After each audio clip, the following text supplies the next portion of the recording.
Be di'r hanes Gwendoline a Margaret Davies? Mae ein taith ni heddiw fel cymaint o deithiau gwerthu cael yn cychwyn ar yr A470, ond peidiwch â phoeni, fyddwn ni ddim yn hir am anhygoeliad yn gwybod, seriously, nath i gymryd 5 awr a hanner i fi fynd o Gaernarfon i Gaerdydd yn o blaen, ac oedd hynny yn y nos anhygoel. Anyway, sori, felly dewch efo fi ar yr A470 ac i lan Dinam.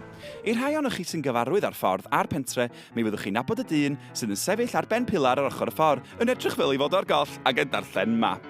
Wel, y dyn yma ydy David Davies, diwydiannwr mawr a gwleidydd nath lwyth o bres o'r rheilffyrdd a glo a dociau a phethau tebyg. Wel, fo oedd taid y Chwiorydd Davies, bach yn shit o gychwyn i hanes y Chwiorydd Davies, dwi'n gwybod, ond mi jyst yr ychydig o gyd-destun. Felly, mi gafon nhw ei geni Gwendoline yn 1882 a Margaret yn 1884 i deulu cefnog iawn ym Mhlas Dinam, Llandinam.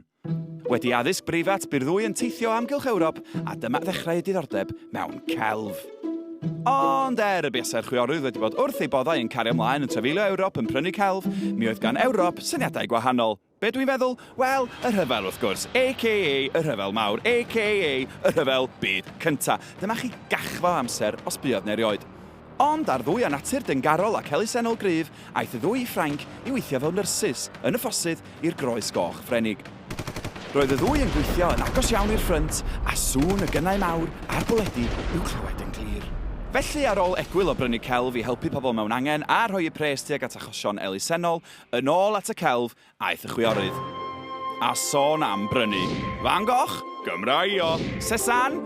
Yeah, please. Money. Go on, ta. Turner? Just chydig bach. Augustus John? Tyda hi.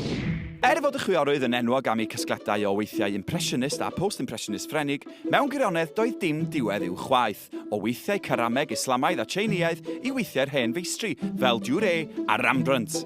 Roedd y casgliad wir yn un anhygoel. Prynodd y ddwy blastig regynog yn 1920 a'i droi yn ganolfan i'r celfyddydau, gyda'r gobaith o gyfoethogi bywydau trigolion Cymru drwy hyrwyddo cerddoriaeth celf, graffeg a llenyddiaeth. Sefydlodd y ddwy wasg regynog, oedd yna graffu'n Gymraeg ac yn Saesneg. Bu farw Gwendoline yn 1951 a Margaret yn 1963. Etifeddodd Cymru gyfoeth gelfyddydol anhygoel gan y ddwy. Aeth 260 darn o'i celf yn rodd i amgueddfa Cymru, ac mae'r gweithiau yno i'w gweld heddiw yng Nghaerdydd. Hefyd, etifeddodd Prifysgol Cymru blastig regynog i'w ddefnyddio fel canolfan i'r celfyddydau. Felly gyfeillion, cofiwch am Gwendoline a Margaret Davies a cerwch i weld y gweithiau anhygoel y gwnaethon nhw i adael i Gymru. Ni piano a neb arall. Ta-da!